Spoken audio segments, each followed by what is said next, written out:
If you've ever watched a golden retriever refuse to put one paw in a lake, buckle up, because today's wolves are about to make that dog look deeply, deeply lazy.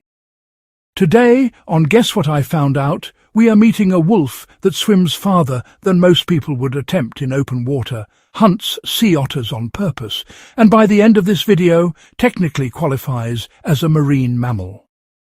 Stick around, because one of these wolves is going to become a walking toxicology report, and the reason why is genuinely unsettling. Wolves are already one of the most adaptable animals on the planet.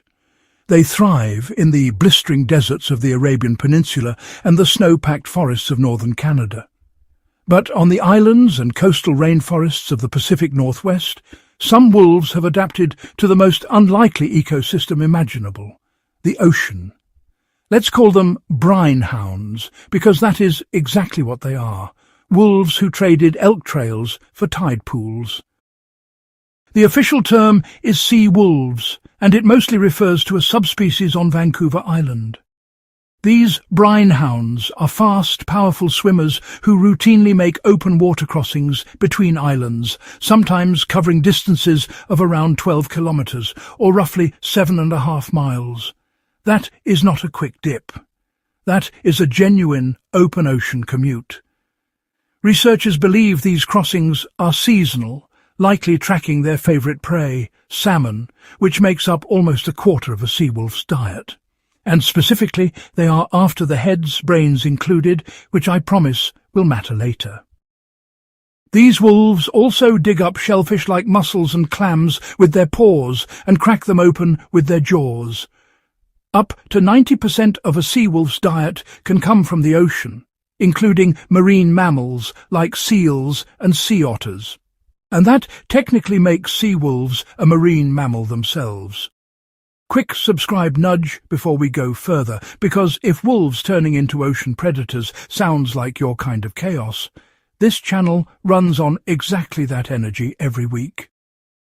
Marine mammals are, well, an informal group whose survival really depends on the ocean, and every single one of them descended from land-dwelling ancestors.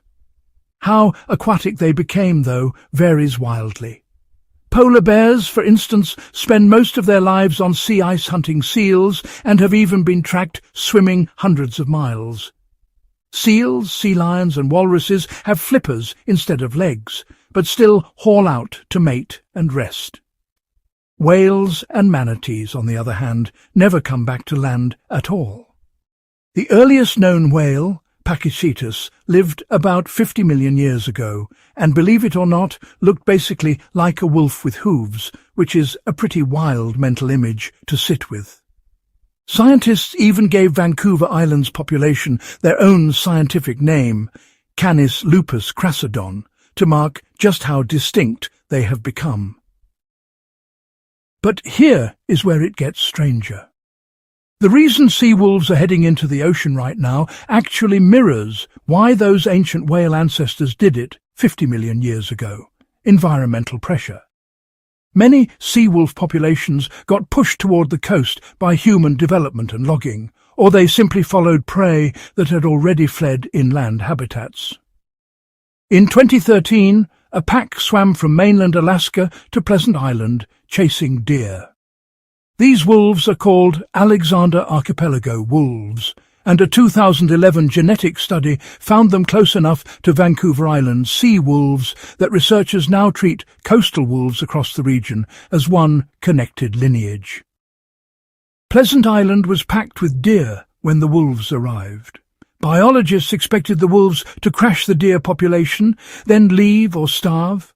Instead, the pack stayed and grew to a density never recorded in wolves anywhere. Using DNA metabarcoding on wolf scat, researchers found deer made up 75% of the wolves' diet in 2015. By 2017, that number had dropped to just 7%. In 2 years, these wolves pivoted from deer to sea otters, which now make up more than half their diet. That kind of dietary plasticity is rare, and it is exactly the kind of stubborn cleverness that makes wolves, well, wolves. So, quick comment prompt for you, because honestly, I want your take on this. Which of these adaptations impresses you more? Wolves swimming, say, 7 miles of open ocean between islands, or wolves completely rewriting their entire diet in under 2 years? Drop your answer in the comments and, well, tell me your reasoning. I actually do read these. Historically, wolf and sea otter ranges overlapped until the maritime fur trade nearly wiped otters out, keeping the two apart for almost a century. Conservation efforts and a relocation program brought about 400 sea otters back to southeast Alaska, and that population has since grown to roughly 25,000.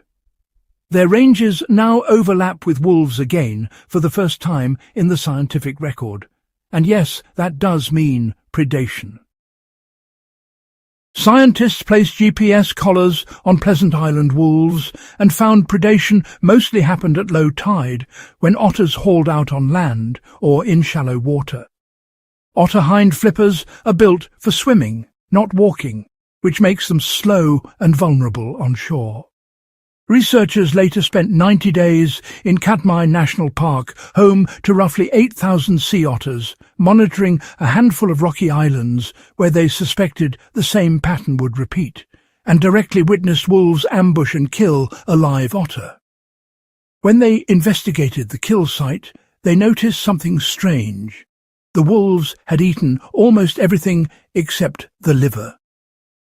They sent that liver for testing, and found dangerously high concentrations of paralytic shellfish toxin way above the FDA safety threshold. Researchers believe the wolves are steering clear of the liver on purpose to dodge the toxin. It's probably the same instinct that explains why they only eat salmon heads, avoiding a bacterial illness called salmon poisoning that can actually kill canines. These wolves are quite literally reading the nutrition label before dinner. If you are enjoying watching animals outsmart their own food chain, go check out our episode on the firelight freeloaders, otherwise known as dogs, wolves' significantly more spoiled cousins who conned their way into our couches instead of the ocean. But their instincts have not solved every problem. In 2020, one of the collared Pleasant Island wolves was found dead in her den. Testing revealed extremely high mercury levels, and mercury poisoning was the likely cause of death. Mercury from industrial pollution settles into water, gets absorbed by plankton, and biomagnifies up the food chain. A study published in May 2025 found coastal seawolf livers contained mercury concentrations 278 times higher than wolves from interior Alaska that eat only land animals.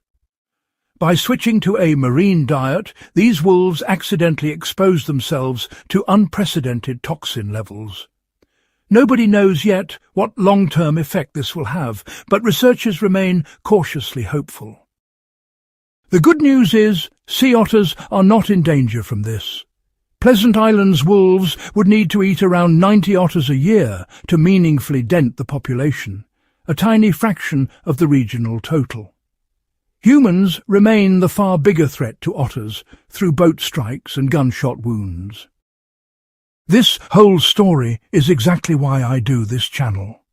Just like discovering Neanderthals were running organized fat-rendering operations 125,000 years ago, or piecing together a new Tyrannosaurus skeleton, or watching orcas nibble each other's tongues for fun like we did last episode, nature keeps proving it has more imagination than we give it credit for.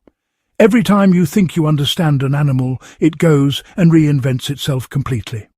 All right, that is sea wolves, the brine hounds, turning themselves into marine mammals, one otter at a time. If this blew your mind even a little, hit like, subscribe, and drop your comment down below. It genuinely helps this channel keep finding stories like this one. Thanks for watching, and I will catch you in the next one. See you there, Curious George.